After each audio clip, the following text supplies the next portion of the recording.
Hello everyone, स्वागत है आप सभी का ऑनलाइन स्टडी में। तो काफ़ी कमेंट्स आ रहे थे कि भक्ति आंदोलन पर एक वीडियो बनाया जाए।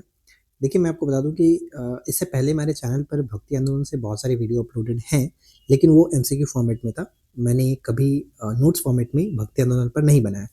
और जैसे कि आपको पता ही है कि मैंने सारे नोट्स अपने एप्लीकेशन पर अपलोड कर दिए। तो जिन लोगों को नोट्स चाहिए डायरेक्ट पढ़ना है, तो आप हमारे एप्लीकेशन पे जा सकते हो। वहाँ से आप सभी सब्जेक्ट के नोट्स आराम से देख सकते हो। बेसिकली आज हम देखेंगे भक्ति आंदोलन से जुड़ी हुई हर वो छोटी चीज जो आपके पेपर में पूछी जाती है। वो सब कुछ मैंने लिखा है। ध्यान से इस वीडियो को एंड तक देखिए। शंकराचार्य हुए, रामानुजाचार्य हैं, रामानंद, कबीर, सब कुछ मैंने लिखा है। गुरु नानक, फिर उसके बाद चैतन्य महाप्रभु आते हैं, वल्लभाचार्य से प्रश्न बनते हैं, तुलसीदास आते हैं, फिर उसके बाद मीराबाई भी हैं, और शंकर देव, अन्य प्रमुख संत। ये सभी कुछ जो कि 7 पार्ट में, यानी 7 पार्ट बोलो, 7 पेजेस का ये पूरा भक्ति आंदोलन मैंने नोट्स लिख रखा है। ठीक है, तो चलिए फिर स्टार्ट करते हैं और एक एक करके सभी चीज़ों को देखते हैं। तो भक्ति आंदोलन भारत में धार्मिक सामाजिक इतिहास का एक बहुत महत्वपूर्ण आंदोलन था, जो लगभग 7वीं सदी से 17वीं सदी तक ये चलता है। भक्ति आंदोलन यहाँ पे बेसिकली 2 चीज़ों में देखने को मिलता है, एक तो दक्षिण भारत में और एक उत्तर भारत में। ठीक है, यानी एक दक्षिण भारत में और एक उत्तर भारत में। दक्षिण भारत में अलवार और नैनार थे, और उत्तर भारत में कबीर, तुलसीदास, मीराबाई, गुरु नानक, रैदास, ये सब लोग थे। महाराष्ट्र में बात करें तो नामदेव, तुकाराम, ज्ञानेश्वर थे, एकनाथ थे। बंगाल और उड़ीसा के अंतर्गत चैतन्य महाप्रभु। ये जो संत लोग थे, इन्होंने भक्ति को अलग अलग लेवल पर अपने अपने तरीके से पहुंचाया था, 7वीं से लेकर के 17वीं सदी तक। अब इन्हीं सब के बारे में पेपर में भी पूछा जाता है, तो हम एक एक करके सभी को देखेंगे। भक्ति आंदोलन की शुरुआत जो होती है वो 7वीं सदी से तमिल प्रदेश में, जो कर्नाटक और महाराष्ट्र में फैल गई। मतलब पहले तमिल से स्टार्ट होता है, जो बाद में कर्नाटक और महाराष्ट्र में फैलती है। भक्ति आंदोलन का विकास जो हुआ वो 12 अलवार वैष्णव संतों और 63 नैनार संतों से हुआ था। अब यहाँ पे एक छोटा सा कंफ्यूजन होता है हमेशा, जो कि पेपर में ये गलती करने पे मजबूर कर देता है। लेकिन आप हमारे चैनल से पढ़ते हो, ये कंफ्यूजन मैं दूर करता हूँ, ध्यान दो। ट्रिक मैंने बना रखा है। अविनाश आपके फ्रेंड का नाम डेफिनेटली होगा, कहीं ना कहीं होगा ही होगा। अब इसको अगर तोड़ते हो तो 2 तरह से निकलता है, अ वी, फिर उसके बाद ना स, अविनाश। ठीक है, तो अ से अलवार जो संत थे वो विष्णु भक्त थे। ठीक है, अवि से आप याद रखोगे अलवार जो संत थे वो विष्णु भक्त थे। और नास जो आप देख रहे हो, ना से नैनार जो संत थे वो शैव भक्त थे, यानी भगवान शिव के भक्त थे। तो इस तरह से याद रख सकते हो अविनाश, तो कंफ्यूजन नहीं होगा, आराम से आप 1 नंबर ले सकते हो। अलवारों में एकमात्र महिला साध्वी अंडाल नाम जो कि मिलता है, तो ये नाम भी याद रखिएगा, अंडाल। राइट। अलवार और नैनार आंदोलन का जो काल माना जाता है वो 5वीं से लेकर 9वीं मतलब शताब्दी तक मानी जाती है। भक्ति आंदोलन को दक्षिण भारत से उत्तर भारत में लाया गया था, किनके द्वारा? मोस्ट इंपॉर्टेंट, एकदम वीवीआई प्रश्न रहेगा, याद रखिएगा। भक्ति आंदोलन को दक्षिण भारत से उत्तर भारत में लाया गया था रामानंद जी के द्वारा। ठीक है, रामानंद के द्वारा। अब यहाँ से 4 चीजें हैं जो पेपर में हमेशा मिलता है। जैसे विशिष्ट दैत्यवाद का सिद्धांत किसने दिया था? रामानुजाचार्य ने दिया था। उसी तरह से दैत्यवाद का सिद्धांत माधवाचार्य ने दिया था। सुधा दैत्यवाद का सिद्धांत विष्णु स्वामी ने, और दैत्यवाद का जो सिद्धांत है वो निम्बार्काचार्य की है। अब यहाँ पे देखिए 2 चीज मैं आपको बताता हूँ। विशिष्ट है तो रामानुज कोई आम आदमी तो थे नहीं, विशिष्ट थे, इसलिए विशिष्ट आदमी रामानुचार्य, ऐसे याद रख सकते हो। और शुद्ध जो है, जब भगवान की बात आती है तो वहां पे शुद्ध चीज है जो कि चढ़ाई जाती है पूजा वगैरह में, तो आप विष्णु से शुद्ध याद रखो, शुद्ध दैत्यवाद विष्णु स्वामी। और बाकी दैत्यवाद माधवाचार्य और दैत्य निम्बार्काचार्य, ये आप अपने तरीके से कुछ ट्रिक लगाकर याद कर सकते हो। ठीक है, अब थोड़ा सा और आगे बढ़ते हैं। अब नेक्स्ट यहाँ पे आता है शंकराचार्य जी के बारे में। तो ध्यान से समझिए, शंकराचार्य जी का जन्म जो है, शंकराचार्य जी का जन्म 8वीं शताब्दी में 708 ईस्वी में हुआ था, केरल के कलाढ़ी में। शंकराचार्य ने अपने गुरु गोविंद भगवत पाद, ठीक है, भगवत पाद से किस नदी के तट पर दीक्षा ली थी? तो नर्मदा नदी के तट पर इन्होंने दीक्षा ली थी। गुरु कौन थे? गुरु गोविंद भगवत पाद थे। ये पॉइंट याद रखेगा, पूछा सकता है कि शंकराचार्य जी के गुरु कौन थे? तो गोविंद भगवत पाद। प्रतिपादित दर्शन का मुख्य सिद्धांत अद्वैत, यानी शंकराचार्य जी के द्वारा जो दर्शन था, जैसे यहाँ पे मैंने नहीं लिखा दैत्यवाद है माधवाचार्य, और अगर पूछा था अद्वैतवाद का सिद्धांत किसने दिया था, तो शंकराचार्य ने जी दिया था। ये हमेशा पूछा जाता है, इसलिए मैंने यहाँ पे भी हाईलाइट करके आपके सामने रख दी। ठीक है, अगर आपको ये चीज़ पसंद आ रही है तो प्लीज़ यार वीडियो को लाइक करो। बहुत कम लाइक आता है, मतलब एक वीडियो पे आप लोग 150-200 लाइक भी कंप्लीट नहीं करते हो, देखते भी नहीं हो, तो ऐसे कैसे चलेगा। मैं आप लोगों की डिमांड के ऊपर हर वो छोटी छोटी टॉपिक ला रहा हूँ जो पेपर में पूछा जाएगा, जो नंबर दिलाएगा। सिलेक्शन आपका होगा, मेरा नहीं। तो बस आप लोग मुझे सपोर्ट कर दो, बस वीडियो को लाइक कर दो और एक कमेंट करके बताओ कि वीडियो क्या लगा, कैसा लगा, ताकि मुझे पता चले कि जो मेरे वीडियो अपलोड कर रहा हूँ वो उसमें आप लोगों का क्या रिस्पॉन्स रह रहा है, मतलब कैसा आप लोगों को लगता है। चलो आगे बढ़ते हैं। शंकराचार्य के दर्शन में जो संसार को माना जाता था वो माया और मिथ्या माना जाता था। यानी जो शंकराचार्य का अद्वैतवाद का सिद्धांत था, यहाँ पे हमने देखा इन्होंने अद्वैतवाद जो सिद्धांत प्रतिपादित किया था उसमें, उस दर्शन में संसार को माना जाता था माया और मिथ्या के रूप में इन्होंने बताया। शंकराचार्य ने मोक्ष प्राप्त करने के लिए किस मार्ग का सर्वाधिक बल दिया था? तो ज्ञान मार्ग को सर्वाधिक बल दिया था। पुराने ये नोट्स है जो कि हम कॉपी पर बनाते थे, लेकिन अब तो आपने हमारे नए नोट्स देखा है जो कि डिजिटली हो रहा है। फिर उसके बाद शंकराचार्य की जो मृत्यु होती है वो 820 ईस्वी में होता है, ये पॉइंट याद रखना है। अब देखिए ज़्यादातर जो प्रश्न पूछा जाता है ऐसे पूछा सकता है कि शंकराचार्य ने 4 कोनों में पीठों की स्थापना की थी और वो कौन कौन से था। तो सबसे पहला जो पीठ है मैं थोड़ा हाईलाइट कर देता हूँ, जैसे कि सिंगेरी जो है ये आपका चिकमंगलूर कर्नाटक में, जो कि शारदा पीठ, ठीक है, ये याद रखेंगे, क्लियर रहेगा। फिर उसके बाद पुरी में गोवर्धन पीठ आता है, पुरी में गोवर्धन पीठ। फिर उसके बाद आप देखेंगे बद्रीनाथ चमोली उत्तराखंड में ज्योतिष पीठ है। और एक आखिरी वाला यहाँ पे द्वारका जामनगर गुजरात में शारदा पीठ, जो कि कालिका पीठ के नाम से इसे जाना जाता है, ठीक है। एक मतलब शारदा पीठ एक आपका कर्नाटक में भी था और एक शारदा पीठ आपका द्वारका गुजरात में भी था। तो ये चारों चीजें अच्छे से याद रखिएगा, इंपॉर्टेंट है, क्लियर। शंकराचार्य जी के द्वारा 4 कोनों में अलग अलग 4 मठ स्थापित किए गए थे। अब नेक्स्ट पॉइंट पे आते हैं जो कि ध्यान देने वाली बात है। शंकराचार्य ने बद्रायण के ब्रह्म सूत्र के आधार पर अपने सिद्धांत का प्रतिपादन किया था और अपने दर्शन जो जीव ब्रह्मा की एकता के सिद्धांत पर आधारित है उसे अद्वैतवाद यानी एकत्ववाद का नाम दिया था इन्होंने। अद्वैतवाद तो हमने देखा ही था कि इनका जो प्रतिपादन था वो क्या था, अद्वैतवाद का सिद्धांत इन्होंने दिया था। तो हो सकता है कि पूछे कि ये किसके आधार पर इन्होंने अपना सिद्धांत दिया था, तो बद्रायण के ब्रह्म सूत्र के आधार पर, ठीक है। तो ये भी एक तरह से इंपॉर्टेंट रहेगा, याद रखने वाली चीज है।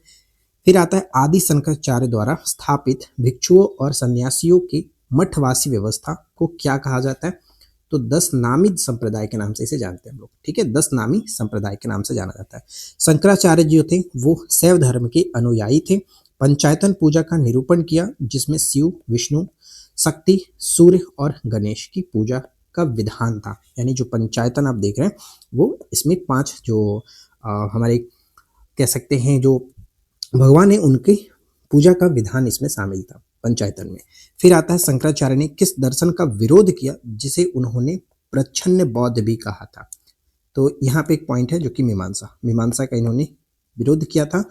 और आप फटाफट कमेंट करके बताएं कि जब दोनों मीमांसा जो है उसके कौन है प्रतिपादक, मीमांसा और एक होता है पूर्व मीमांसा, तो दोनों का बताइए फटाफट कौन कमेंट करके कौन होते हैं। चलिए यहाँ तक मुझे नहीं लगता किसी तरह का कोई दिक्कत है। अब आते हैं हम लोग रामानुजाचार्य के बारे में, तो इनसे भी क्वेश्चन पूछे जाते हैं, तो ध्यान से समझिए। रामानुजाचार्य जो थे वो 11वीं शताब्दी से संबंध रखते हैं। इनका जन्म 1017 ईस्वी में मद्रास के निकट पेरम्बर में नामक स्थान पर हुआ था। बचपन का नाम लक्ष्मण था, ठीक है, बचपन का नाम लक्ष्मण। रामानुजाचार्य के प्रारंभिक गुरु जिनसे उन्होंने अद्वैत दर्शन की दीक्षा ली थी वो है यादव प्रकाश, ठीक है, यादव प्रकाश इनके गुरु थे जिनसे इन्होंने अद्वैत दर्शन का सिद्धांत लिया था। और इनका खुद का जो प्रतिपादन क्या था, विशिष्ट दैतवाद, ठीक है, इनके संस्थापक ये थे। फिर उसके बाद आता है रामानुज ने किस स्थान को अपना मुख्य केंद्र बनाया और वहीं यतिराज यानी सन्यासियों का राजा की उपाधि प्राप्त की? तो ये प्रश्न इंपॉर्टेंट रहेगा, श्रीरंगम, ये याद रखिएगा, श्रीरंगम, ठीक है। फिर आता है रामानुजाचार्य ने किस प्रमुख ग्रंथ पर श्री भाष्य नामक एक विशिष्ट टीका लिखा जो विशिष्ट दैत्य का आधार है? वो है ब्रह्मसूत्र, ठीक है, ब्रह्मसूत्र। इन्होंने ब्रह्मसूत्र का व्याख्या श्री भाष्य में करते हुए अद्वैतवादियों यानी विशेषकर शंकराचार्य के मतों का खंडन किया था, ठीक है, ये याद रखना है, हो सकता है पेपर में पूछ लिया जाए, कंफ्यूजन नहीं करना, सारी चीजें मैं आपको बता दे रहा हूँ पहले ही। फिर आता है जो कि संग्रह, वेदार्थ संग्रह रामानुजचार्य द्वारा रचित ये ग्रंथ था। इसमें 108 उपनिषदों के अर्थ को एकत्रित किया गया, यानी उपनिषदों की संख्या टोटल हम जानते हैं 108 है, तो उसमें यानी ये जो वेदार्थ संग्रह है वो किसका है, तो रामानुजचार्य जी के द्वारा रचित है और इसमें 108 उपनिषदों के अर्थों को एकत्रित किया गया। ठीक है, फिर आता है रामानुजचार्य ने श्रीरंगम मंदिर के गर्भगृह को सभी के लिए खुला, मतलब सभी के लिए खुला रखने के लिए घोषणा की, सभी के लिए खुला रखने की घोषणा की करके सामाजिक सुधार का कार्य किया, जिसे हम लोग क्या नाम से जानते हैं, थिरुपाणी के नाम से जाना जाता है, थिरुपाणी के नाम से जाना जाता है। राइट, फिर उसके बाद नेक्स्ट पॉइंट पे आते हैं, रामानुजचार्य को किस चोल राजा के उत्पीड़न के कारण तमिलनाडु छोड़ करके मैसूर कर्नाटक जाना पड़ा था, तो कुलोत्तुंग चोल प्रथम के जो कि अत्याचार से ये जो कि पीड़ित थे, प्रताड़ित किया जा रहा था, इसके बाद इन्होंने तमिलनाडु छोड़ करके मैसूर में बसना जो कि स्टार्ट किया, तो किनके द्वारा, तो कुलोत्तुंग चोल प्रथम के द्वारा। फिर नेक्स्ट पॉइंट है कि रामानुजाचार्य ने किस स्थान पर श्री वैष्णव संप्रदाय का एक महत्वपूर्ण केंद्र स्थापित किया, तो है मुलुकोट, कर्नाटक में मुलुकोट। रामानुजाचार्य ने भक्ति आंदोलन के विकास में योगदान जो कि है, उन्होंने भक्ति के मार्ग को सामाजिक भेदभाव से मुक्त कर सभी वर्गों के लिए सुलभ बनाया था, तो इनका भक्ति आंदोलन में कुछ ये महत्वपूर्ण योगदान रहा। फिर इसके बाद है कि रामानुज ने कर्नाटक में किस शासक को जैन धर्म से वैष्णव धर्म में परिवर्तित होने के लिए प्रेरित किया था, जिसके बाद वे विष्णुवर्धन की उपाधि धारण की। तो यहाँ पे पॉइंट थोड़ा सा अलग है, ध्यान में रखिएगा कि रामानुजाचार्य ने किस शासक को प्रेरित किया था कि वैष्णव मतलब जैन धर्म से आप वैष्णव धर्म में आ जाइए, और इससे की वजह से इनको विष्णुवर्धन की उपाधि दी गई थी, तो होयसल शासक को इन्होंने प्रेरित किया था। ठीक है, रामानुज के अनुयायियों को वैष्णव कहा जाता है, ये पॉइंट इंपॉर्टेंट रहेगा, याद रखिएगा, वीवीआई रहेगा, क्लियर रहेगा। चलिए इसके बाद हम आते हैं नेक्स्ट स्लाइड पर। अब उसके बाद देखते हैं रामानंद। रामानंद के बारे में 1368 से 1468 तक इनका समय रहता है। जन्म होता है 14वीं शताब्दी प्रयाग इलाहाबाद में। रामानंद के गुरु कौन थे, तो राघवानंद थे, रामानंद के गुरु राघवानंद। इन्होंने सबसे पहले अपने उपदेशों में संस्कृत के स्थान पर स्थानीय भाषा हिंदी का प्रयोग किया। तो प्रश्न कई बार ये पूछा था कि भक्ति संतों में सबसे पहले वो कौन थे जिन्होंने अपनी स्थानीय भाषा का प्रयोग किया था, हिंदी का प्रयोग किया था, तो है रामानंद। ठीक है, रामानंद के शिष्यों को सामूहिक रूप से 12 शिष्य या फिर कह सकते हैं द्वादश महामंडली कहा जाता था, द्वादश महामंडली। सबसे प्रसिद्ध शिष्य इनके कबीर थे। ठीक है, रामानंद के सबसे प्रसिद्ध शिष्य कबीर को माना जाता है। रामानंद के शिष्य रविदास किस जाति से संबंधित थे, तो चर्मकार थे, कोबलर थे, तो रविदास भी इन्हीं के शिष्य थे रामानंद के। अब ध्यान रखने वाली बात यहाँ पे है कि रामानंद के 12 शिष्यों में 2 स्त्रियां थी जिनका नाम था पद्मावती और सुरसरी। ठीक है, सुरसरी 2 यहाँ पे स्त्रियां देखने को मिलता है। फिर नेक्स्ट है कि भक्ति आंदोलन के इतिहास में रामानंद का जो महत्व है, इन्होंने उत्तर भारत में भक्ति आंदोलन की शुरुआत की। जैसे कि दक्षिण भारत में काफी समय से जो कि चल रहा था, तो इसके बाद इन्होंने उत्तर भारत में भी भक्ति आंदोलन की शुरुआत की। रामानंद की गतिविधियां मुख्य रूप से तुगलक जो कि वंश के समय के आसपास घूमता फिरता है, कि आपको याद रखना है। फिर हम आते हैं कबीर पर। ठीक है, कबीर का जो जन्म होता है 1440 ईस्वी में, मृत्यु होता है इनका 1510 मगहर में। ये पॉइंट याद रखने वाली बात है। जन्म इनका काशी वाराणसी में होता है। इसके समय में यानी इनके समय में दिल्ली सल्तनत का जो शासक था सिकंदर लोदी थे। तो क्वेश्चन आपसे ये पूछा था कि कबीर किस सल्तनत कालीन शासक के समकालीन थे, तो सिकंदर लोदी के समकालीन थे। ठीक है, कबीर ने अपने दोहों में ईश्वर को किस रूप में संबोधित किया, एक प्रेमी प्रियतम के रूप में जो कि संबोधित किया। कबीर के अनुयायी कबीरपंथी कहलाते हैं। फिर इसके बाद है कि किस भाषा शैली का प्रयोग किया, यानी इन्होंने जिसे पंचमेल खिचड़ी या फिर सधुकड़ी कहा जाता है, सधुकड़ी, तो कई भाषाओं का मिश्रण था इनका, जो कि अपने इन्होंने भाषा का प्रयोग किया था। कबीर की वाणियों का संग्रह विजक में देखने को मिलता है। मुख्य रूप से 3 भाग इसके हैं, सखी, सबद और रामायणी। ठीक है, सखी, सबद और रामायणी, विजक के 3 भाग याद रखिएगा। कबीर के किस रचना में चौपाई का और दोहा दोनों का मिश्रण मिलता है, तो रामायणी में देखने को मिलता है। सबसे ज्यादा इनका बीजक ही पूछा जाता है, बस इतना याद रखिए, काफी हो जाता है। यहाँ तक कोई दिक्कत नहीं है। उम्मीद है कि वीडियो को आपने लाइक जरूर कर दिया होगा। अब आते हैं हम लोग गुरु नानक जी पर। तो देखिए, गुरु नानक का जो जन्म हुआ था 1469 ईस्वी में तलवंडी में हुआ था। अब ननकाना साहब के नाम से जाना था, रावी नदी के तट पर। माता इनकी थी तृप्ता देवी और पिता मेहता कालूराम थे। तो ये सब आप जानते हैं। अपने उपदेशों को फैलाने के लिए जो लंबी यात्राएं की, उन्हें किस नाम से जाना जाता है, उदासीस कहा जाता है। ठीक है, उदासीस।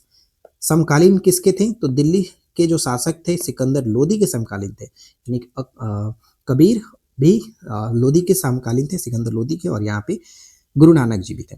गुरु नानक द्वारा करतारपुर में स्थापित भक्तों के सामूहिक धार्मिक सभा केंद्र को क्या नाम दिया गया? धर्मशाला कहा गया। ठीक है, धर्मशाला। लंगर व्यवस्था की शुरुआत इन्होंने किया था, गुरु नानक जी ने।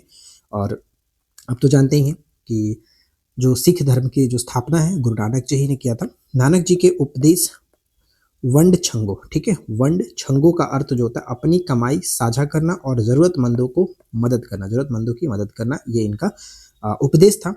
सिख धर्म की स्थापना इन्होंने किया था। गुरु नानक देव जी ने अपना उत्तराधिकारी नियुक्त किया था किसे? तो दूसरे गुरु, गुरु अंगद देव को। लहना के नाम से इनको जाना जाता था, याद रखिए।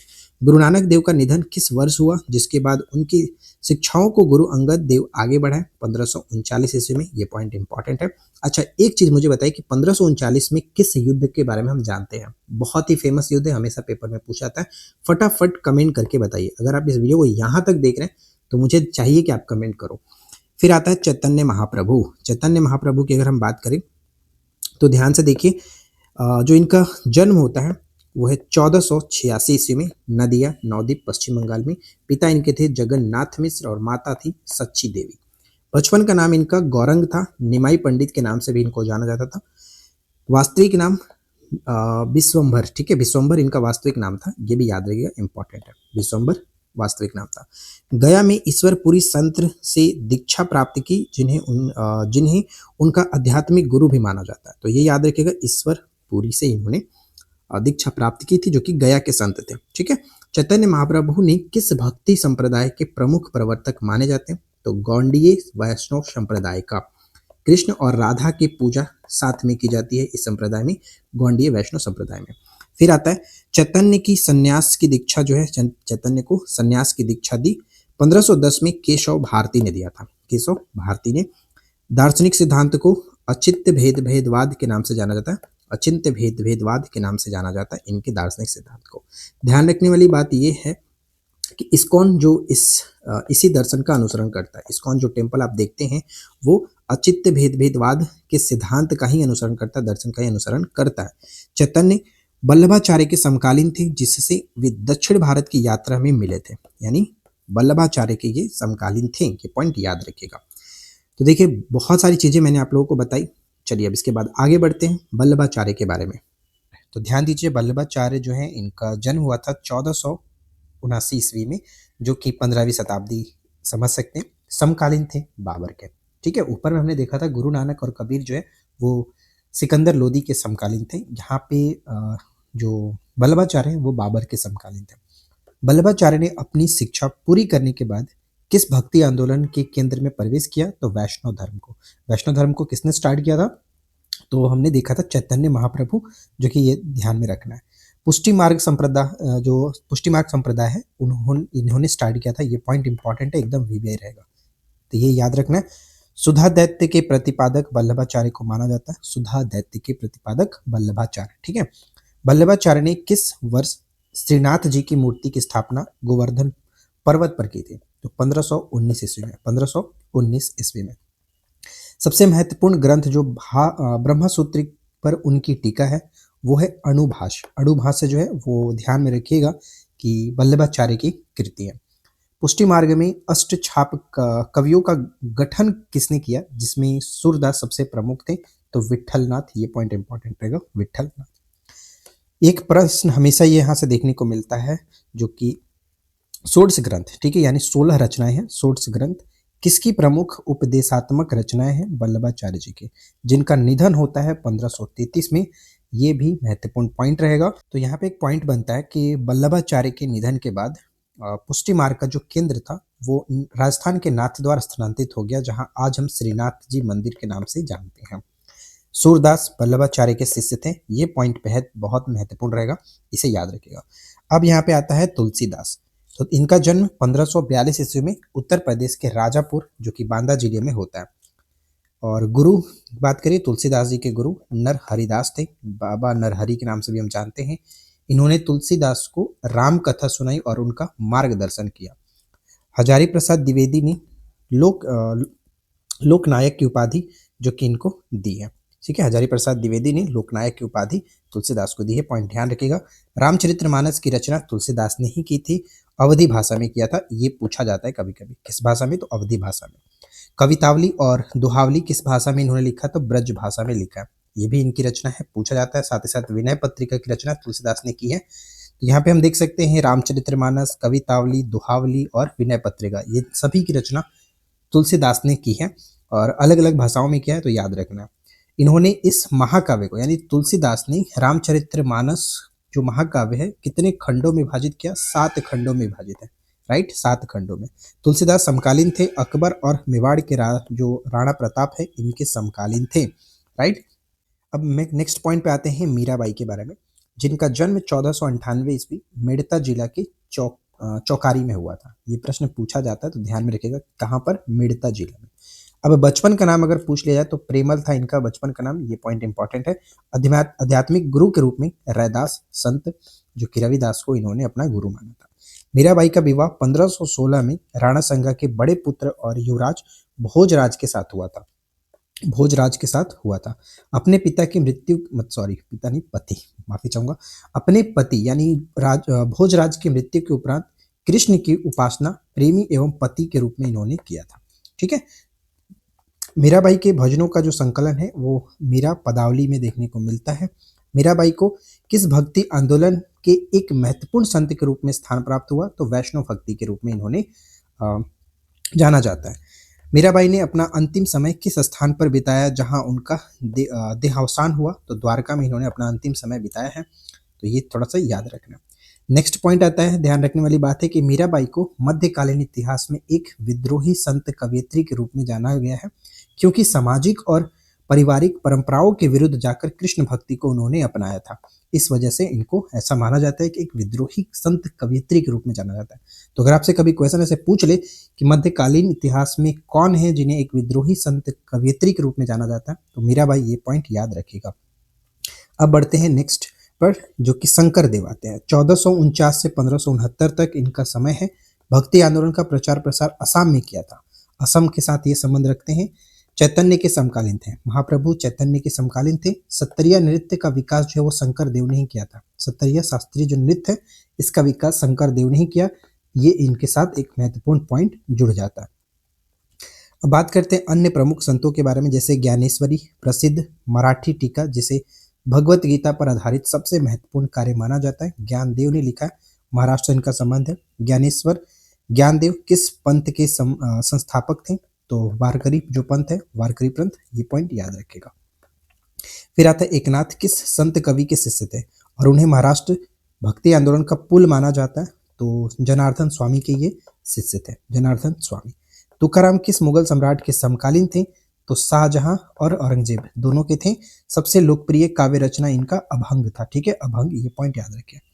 तो भक्ति आंदोलन से जुड़े ये सारी चीजें जो मैंने आपको बताया, इनको आप अच्छे से याद रख लेना। पेपर में डेफिनेटली कहीं ना कहीं यहाँ से क्वेश्चन देखने को मिलेगा ही मिलेगा, ठीक है। वीडियो अगर आपको पसंद आया हो तो वीडियो को लाइक करिए, फ्रेंड के साथ शेयर करिए। चैनल पे पहली बार अगर आप आए तो सब्सक्राइब करके नोटिफिकेशन बेल आइकन को ऑल पे सेट कर लीजिए। इस तरह की और वीडियो के साथ हमारे साथ जुड़ सकते हैं। और रही बात ये सभी चीज़ों का PDF, तो आपको हमारे एप्लीकेशन पर मिल जाएगा। हिस्ट्री वाले कोर्स के मेडाइवल सेक्शन में जाइए, वहाँ पे आपको ये सारी चीज़ें मिल जाती हैं। तो इस वीडियो में इतना ही, मिलता है नेक्स्ट क्लास में। Thanks for watching, keep learning, have a good day.